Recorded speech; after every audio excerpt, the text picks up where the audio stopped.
das minhas especialidades para desenvolvimento web, mobile e até desktop é JavaScript. Simplesmente porque o JavaScript se tornou uma linguagem tão popular e tão poderosa que permite hoje que você desenvolva o que você quiser com JavaScript. E principalmente o que não falta hoje no mercado são vagas para desenvolvedores JavaScript.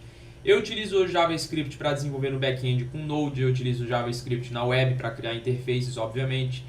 Para desenvolvimento de aplicativos utilizando React Native. Então, JavaScript é uma linguagem assim que ao mesmo tempo que ela é fácil, ela é meio, como é que a gente pode dizer, assustadora, porque cada vez parece que tem coisas novas surgindo, tá?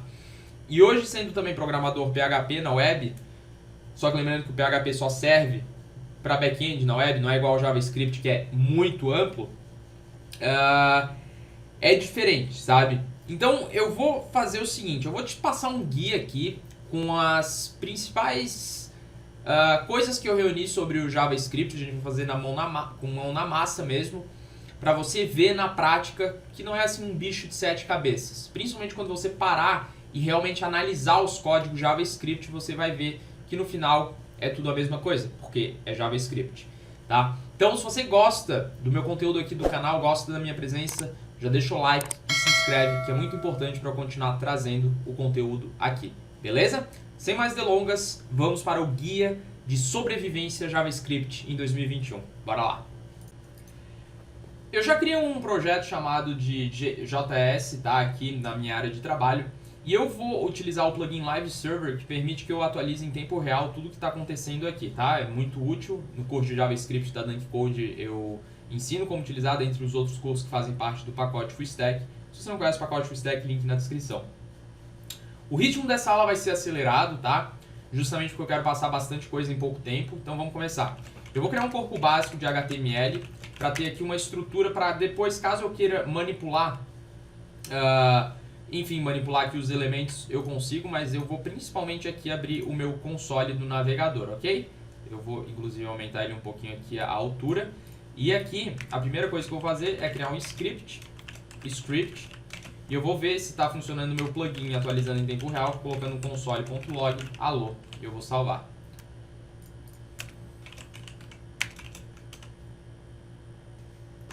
Então está funcionando 100%, bacana, tá? Vamos fazer o seguinte, vamos criar um arquivo separado de JavaScript, tá? E aqui vai a primeira lição. Eu vou criar um arquivo src e eu vou colocar script.js. Dessa forma aqui eu vou isolar o meu arquivo e vai ficar separado aqui do meu HTML. Eu vou criar um novo arquivo, script.js. Eu vou dar um alert agora, olá mundo, novamente para testar, para ver que está funcionando. Então eu estou conseguindo invocar um arquivo JavaScript. E essa daqui é a forma certa hoje para você invocar. Antigamente precisava colocar umas tags a mais aqui, enfim, mas hoje já não precisa, tá? Hoje você só inclui assim e tá tranquilo. Primeira coisa que eu vou te passar são sobre variáveis, ok? Ok, eu já sei que está tudo funcionando, então a gente vai para a primeira parte da lição, que é entender sobre os tipos de variáveis que a gente tem. Os mais comuns que a gente vai geralmente utilizar são, por exemplo, strings. Então strings são textos, eu vou colocar Guilherme, mas eu poderia colocar qualquer coisa aqui que fosse referente a texto, eu coloco aqui dentro, tá? Eu posso ter também var idade igual a 28, isso daqui é do tipo inteiro, tá? Eu posso ter também idade double, que é o nome de uma variável, onde a gente consegue, por exemplo, colocar números quebrados, 28.90, tá? Isso aqui é do tipo double. Eu poderia também criar outra variável que seria do tipo bool, que pode ser true ou false, tá? E esses nomes que eu estou utilizando aqui são apenas exemplos. Obviamente que a declaração de variáveis, a forma que a gente declara depende muito do programador, mas aqui é só para você entender os tipos de variáveis que a gente tem. String, int, double, true ou false, a gente teria float também, mas enfim, essas daqui são as principais que eu quero te mostrar. Você percebe que antes de eu declarar a variável, eu coloquei um var aqui, certo? Quando eu coloco um var, está dizendo o seguinte, vai pegar em tudo, ou seja, está no escopo global do meu script. Então, se eu quisesse, por exemplo, fazer a seguinte validação aqui, olha só, if, vamos lá, nome for igual a Guilherme, eu vou dar aqui um console.log, correto? Tá, isso aqui que eu já estou fazendo são condições com JavaScript, eu vou salvar, correto, porque o nome é igual a Guilherme. Imagine o seguinte cenário, que aqui dentro eu quero declarar outra variável, mas essa variável eu não quero que fique acessível fora desse escopo do if. Se eu colocasse um var aqui, nome2, e chamasse de Felipe, eu poderia vir aqui fora e colocar console.log nome2. E eu vou salvar e vai dar Felipe. Só que existe outra forma de declarar variáveis que a gente chama let. Se eu for salvar, você percebe que vai me dar um erro dizendo que nome2 is not defined. Isso acontece porque o let a gente utiliza quando a gente quer declarar uma variável apenas neste escopo aqui, certo? Que é o escopo do if. E obviamente que isso daqui serviria para outras ocasiões, como por exemplo funções. Tá? Então até o momento vocês viram os tipos de variáveis, as mais comuns que tem aqui, que é string, número, double, né, que são com casas decimais, true ou false, tá? Que são do tipo booleanas. Então pessoal, agora a gente vai para a próxima etapa aqui que eu quero mostrar para vocês. Então aqui só para finalizar, eu te mostrei sobre variáveis, mas existe algo que a gente chama de constante. O que é uma constante? É um valor que não se altera. Tá? Enquanto o nome, eu poderia vir aqui e colocar nome igual a Zezinho, por exemplo, e colocar o nome aqui, eu vou salvar. Eu consigo fazer isso, porque uma variável, como o próprio nome já diz, ela é variável, ela pode se alterar. Mas eu vou deletar tudo isso daqui e fazer uma const nome igual a Guilherme e salvar. Você percebe que eu não posso mudar o valor do nome, porque o tipo que eu estou declarando aqui é constante, ou seja, a gente utiliza constante para valores que não se alteram, tá? É muito importante você entender isso. Então, até então a gente viu os tipos de variáveis que existem, né? Número, strings, eu te mostrei let, var e const, ok? Tá na hora agora da gente ver sobre funções. E funções no JavaScript é sempre um tema assim que a galera fica muito, vamos dizer assim, com medo, porque tem muitas formas de declarar funções no JavaScript. Mas aqui tudo se resume em trazer o mesmo resultado, que é fazer uma função. Vamos entender a forma mais comum de fazer funções no JavaScript, que é fazendo da seguinte forma. Function, testes, eu vou dar um console.log Guilherme. Eu chamo essa função que eu declarei aqui embaixo, testes. Ok. Quais outras formas que a gente tem para declarar a função? Eu posso, por exemplo, fazer o seguinte. Ao invés de fazer assim, deixa eu vir aqui embaixo, eu poderia fazer assim também, ó. Const, isso daqui é da forma moderna, tá? Utilizando arrow functions. Testes2 igual, abri e fechei parênteses, coloco a minha arrow aqui, e aqui é outra forma de declarar a função. E aí, minha outra função. Beleza? E eu consigo invocar da mesma forma. Tá aqui, e aí minha outra função. Beleza? Então aqui a gente tem duas formas de declarar funções com JavaScript. Beleza? Então, vamos então para outra aqui, que também é bem comum da gente fazer. Essa forma que eu vou te mostrar agora é que a galera pira, né? Porque basicamente a gente, quando cria uma função, é para ela ser chamada depois. Só que essa forma aqui ela é muito útil quando a gente trabalha de forma assíncrona. Tá? Que quando a gente já quer utilizar as possibilidades do JavaScript utilizando async functions e a gente já quer invocar direto as funções. Então se liga aqui nessa sintaxe. A gente vai abrir e fechar parênteses, function, já declaro aqui dentro, tá? E eu já chamo ela logo em seguida depois. O que isso daqui quer dizer? Quer dizer que se eu colocar, por exemplo, um alerta aqui, olá, e eu salvar, o olá já vai ser invocado. Esse tipo de declarar função aqui, como eu te falei, ele é muito específico, assim, os casos que a gente utiliza, mas é outra forma também muito doida de declarar funções utilizando o JavaScript, certo? Então aqui vocês viram três formas diferentes e muito comuns hoje que vocês vão ver nas aplicações. Então essa daqui é a que a galera mais estranha, então aqui você já está entendendo o que está acontecendo. Então, e se eu quisesse passar parâmetros aqui, eu poderia? Poderia, né? Apesar de, enfim, eu já estou chamando ela direto, eu poderia colocar aqui, por exemplo, o nome. E aqui eu vou colocar o alert no nome e eu passo o parâmetro nome aqui, que é quando eu estou invocando a função, que daí vai me dar Guilherme, tá? Então essa daqui é bem interessante, a galera hoje meio que se confunde bastante quando vê, tá? Deixa eu te mostrar outra coisa que hoje no JavaScript é muito comum, que são os callbacks. Basicamente um callback é quando na função eu posso passar parâmetros, né? Então eu tenho o meu nome aqui, como eu te mostrei, eu poderia chamar testes e passar o Guilherme aqui, vai me dar console log Guilherme, Mas eu também posso passar uma função como parâmetro. Então eu vou chamar de func o segundo parâmetro e a func ela vai ser executada aqui dentro. Como é que isso funciona? Basicamente, como você já deve ter visto em muitos códigos, mas agora você vai entender a lógica, o segundo parâmetro que eu vou passar aqui é uma função. E novamente eu posso declarar a função das diversas formas que eu te mostrei. No meu caso eu vou declarar dessa forma aqui tradicional, tá? Lembrando que eu também poderia fazer assim se eu quisesse, tá? Mas, enfim, deixa eu fazer da forma aqui mais fácil para vocês verem, tá? E aí o que isso significa? Significa que o segundo parâmetro é uma função que ela está sendo chamada aqui. Então se eu colocasse um alert em hey, por exemplo, o hey vai ser chamado porque eu estou executando essa função aqui.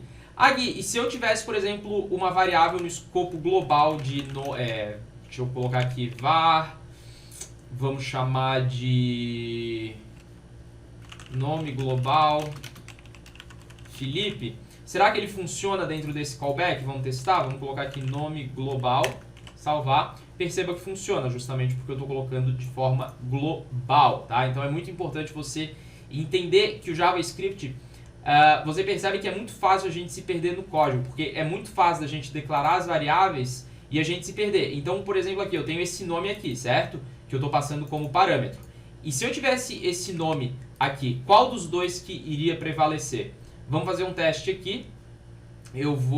Deixa eu comentar isso daqui por enquanto. E a gente vai ver o console.log que vai apontar pra gente.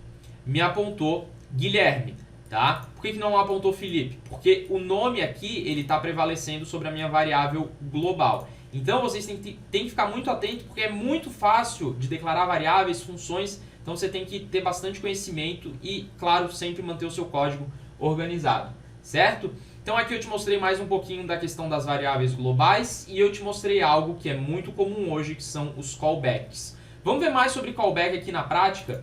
Eu posso colocar qualquer código nessa função aqui dentro, porque ela vai ser executada aqui, que é onde eu estou chamando. Outra coisa muito comum e que a galera faz são, por exemplo, ter parâmetros que eu estou passando aqui nessa função, que eu vou chamar de par, certo? Que eu consigo passar aqui esse par. Só que esse par ele não existe, ele não está declarado. Como é que eu vou chamar esse par aqui se ele não existe? Eu coloco ele dentro da função que está recebendo o callback. Então o meu par, por exemplo, ele pode ser um objeto. Então o par vai ser igual aqui, eu vou fazer ele ser um objeto. Deixa eu fazer assim, ó, que é mais fácil. Eu vou fazer o seguinte, ó, eu vou fazer nome Guilherme. Então o que eu vou fazer aqui é dar um alert em par.nome. Eu vou salvar Guilherme. Então muitas pessoas às vezes se perguntam, por exemplo, quando a gente tem um callback e é passado alguma coisa aqui que a gente tem acesso a um monte de informações. E o pessoal não entende da onde que vem essas informações. Essas informações vêm da função principal, da onde tem o callback de origem. Então isso daqui é muito importante, tá? Vocês vão ver muito isso aí na trajetória de vocês de JavaScript, tá? Agora a gente vai mudar completamente tudo que a gente viu aqui e eu vou te mostrar sobre as classes no JavaScript. Não vou me aprofundar tanto assim, mas você vai entender o conceito. Se liga aqui. Eu posso declarar uma classe fazendo class, eu vou chamar de dunkCode, deste jeito aqui. E agora, aqui dentro, eu posso declarar métodos, atributos e muito mais.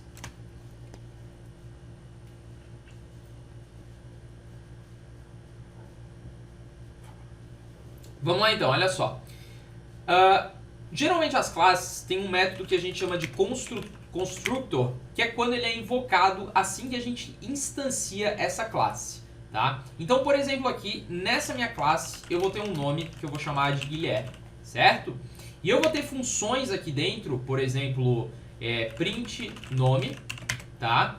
Que aí, você percebe que esse this que eu coloquei antes, ele vai estar acessível em toda a minha classe. Então, se eu quisesse, por exemplo, printar esse nome que está totalmente fora do escopo dessa função, não tem problema, porque a gente está trabalhando com classes. Então eu colocaria aqui console.log this.nome, tá? Mas se eu salvar, nada vai acontecer. Por quê? Porque a gente agora precisa instanciar essa classe. E aí já começa aí o conceito de orientação a objetos. Então eu vou criar aqui, por exemplo, ó, var dunk code igual a new dunk code. Eu vou salvar. Ainda nada está acontecendo, por quê? Porque esse método aqui, ele precisa ser invocado. Como é que eu invoco ele? Dunk code, ponto, tá aqui, ó, o próprio Visual Studio Code me dá a sugestão.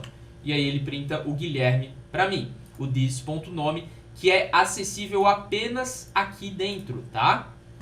A partir do momento que a gente coloca aqui no construtor ou em outro ponto aqui da nossa classe, eu consigo também acessar esse valor, bem como alterar ele. Eu faria da seguinte forma, dunkcode.nome igual a João. E agora o nome que vai ser printado aqui vai ser João. Legal? Então, é importante também vocês entenderem que eu posso instanciar quantas vezes eu quiser a classe, tá? Mas elas vão se comportar de maneira diferente porque são instâncias diferentes. Então eu vou criar aqui var dunkcode2 igual a new dunkcode, ok?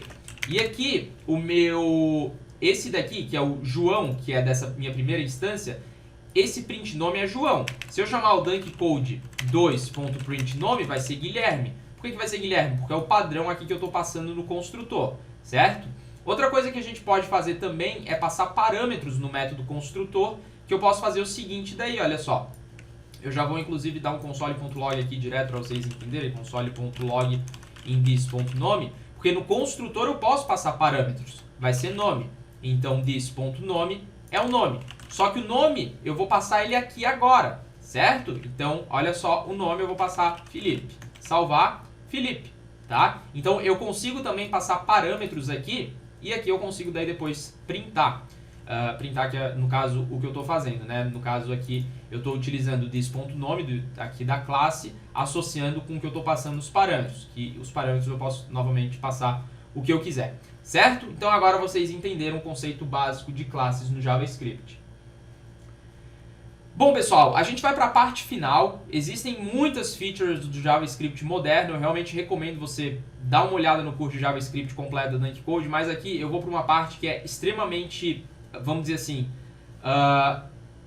muito comum no JavaScript moderno, tá? Em todas as áreas que trabalham com JavaScript, apps, desktop, enfim, que são as promises, certo? O que são promises? Veja o seguinte exemplo, que eu vou criar uma função, testes novamente, porque eu não sou muito criativo com o nome, e aqui vai me retornar uma new promise, certo?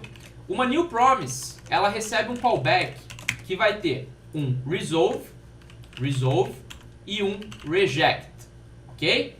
Beleza, então. Olha só o que acontece nesse tipo de cenário. Esse meu resolve aqui, eu poderia chamar ele já direto aqui, resolve, que vai ser Guilherme, beleza? Eu vou salvar e eu vou chamar minha função testes desse jeito aqui, eu vou salvar.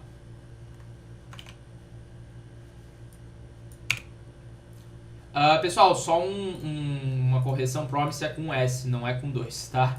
Mas olha só o que acontece. Com certeza vocês já viram código JavaScript que é o seguinte, você chama a função e depois você tem um then, né? O famoso then que vem depois. Isso acontece porque a gente está retornando a nossa promise, ela pode ser rejeitada ou ela pode ser aceita. No meu caso, ela está sendo resolvida. Então, testes.then function, que vai ser o val, que a gente sabe que o val é o resolve que está sendo passado aqui, que vai ser um alerta, que eu vou colocar em val. Opa! Faltou aqui os parênteses, óbvio, né? Então tá aí, beleza, Guilherme. Isso daqui, galera, são promises que a gente utiliza, ok? Eu também posso, além do then, ter um catch, que vai ser um error, que vai ser uma função também, error, e eu vou dar um alert, error, que vai ser isso daqui. Então, eu vou fazer o seguinte aqui, olha só, eu já vou dar um resolve, eu vou fazer assim, ó, if, só para simular 1 igual a 1, vai ser resolve, else, reject, e aí eu vou colocar falhou, tá? Só que aqui no caso, ó, eu vou fazer 1 igual a 2, a gente sabe que é falso, então vai entrar no reject. Então, se eu salvar, falhou, a gente entrou na segunda parte, que é o catch. Então isso daqui vocês vão ver muito, mas muito aí na trajetória de vocês como desenvolvedores JavaScript, que são promises. Aqui eu só estou dando um exemplo, né, de 1 igual a 2 que eu sei que vai me retornar falso para entrar aqui na parte que falhou. Só que agora que as coisas começam a ficar interessantes, porque, olha só, existe algo também que a gente chama de async, né? Então agora que você entendeu como funcionam as promises, está na hora de você entender sobre funções assíncronas. Isso daqui é muito importante, porque com certeza você vai ver ou já se deparou com isso. Seguinte, a gente vai dar um return novamente em new promise, beleza? A gente vai ter um function, que a gente vai passar aqui novamente como resolve ou reject. Só que aqui a gente vai colocar um setTimeout, para vocês entenderem o conceito. Que eu vou chamar a função resolve, eu quero que chame depois de 2 segundos, e o valor que eu vou colocar aqui vai ser Guilherme. Guilherme, tá? Vamos chamar aqui testes e salvar.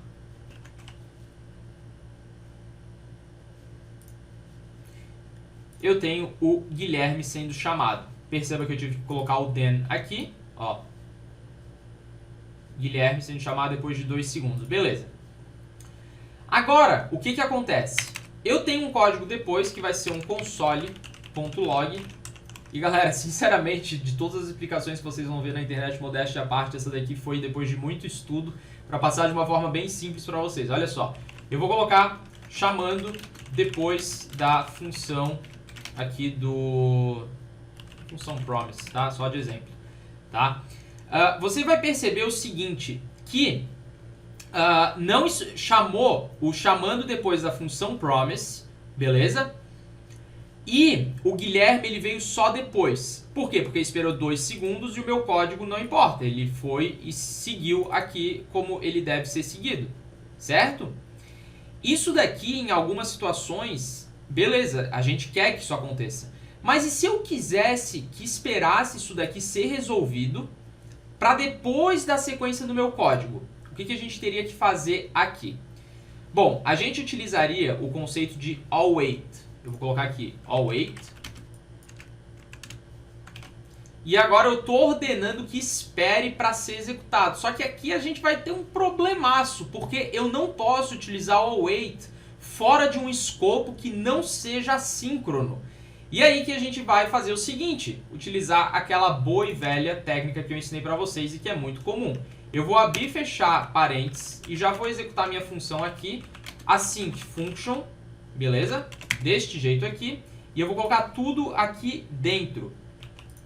E a diferença é que agora eu vou ter a possibilidade de utilizar o await, porque eu estou dentro de uma função assíncrona, e só vai chamar depois que for resolvido. Então eu vou salvar, 2 segundos passou, Guilherme chamando a função depois promise. Galera, isso daqui vale ouro para vocês que estão estudando JavaScript moderno e querem realmente trabalhar com JavaScript aí, seja front, back, apps. Isso daqui vocês vão ver demais, demais mesmo, tá? É uma coisa assim que, cara, até eu quando estava estudando demorou um pouquinho para entrar na cabeça, mas vale bastante a pena vocês estudarem. Tá bom, Gui, e se eu quisesse que tudo fosse assíncrono, tem como a gente fazer isso? Tem também. Olha só. Não necessariamente uma função depende da outra, então eu vou chamar o testes aqui, que é uma função totalmente assíncrona. Eu vou criar outra que vai se chamar testes2, que vai ser resolvido depois de 1 segundo. Então eu vou chamar aqui testes2, aqui eu vou chamar o próprio nome da função, né, testes, tá? E aí tudo vai ser assíncrono agora, então essa daqui vai vir antes, essa daqui vai vir depois, e essa daqui vai vir primeiro, porque ela não vai esperar as outras virem. Tá? Então eu vou vir aqui, ó, vou vir aqui testes, depois eu vou pegar aqui testes2 e vamos ver a lógica que vai acontecer. Eu vou salvar tudo. Ó, perceba que veio o testes2, que demorou depois de 1 segundo, depois veio esse daqui e depois veio esse. Quer dizer, na ordem que está aqui, só que quando a gente executa o código, essa daqui vai vir primeira, porque como é assíncrono, como a gente está utilizando promises, não quer nem saber, vai continuar executando o código, a não ser que agora eu utilize o await, e agora o que vai acontecer? Vai vir na ordem que eu quero, testes2 e aqui, tá? Então no tutorial de hoje foi isso, por favor compartilhe com seus amigos, deixa o like, se inscreve, porque cara, sábado deu trabalho para trazer essa aula para cá, ainda mais que eu estou gravando as aulas dos cursos da plataforma da Dunkcode. Espero de coração que tenha te ajudado, tá bom? Te desejo um forte abraço e a gente se vê na próxima aula aqui do canal da Dunk Code do YouTube. Deixa o seu like e até mais. Valeu!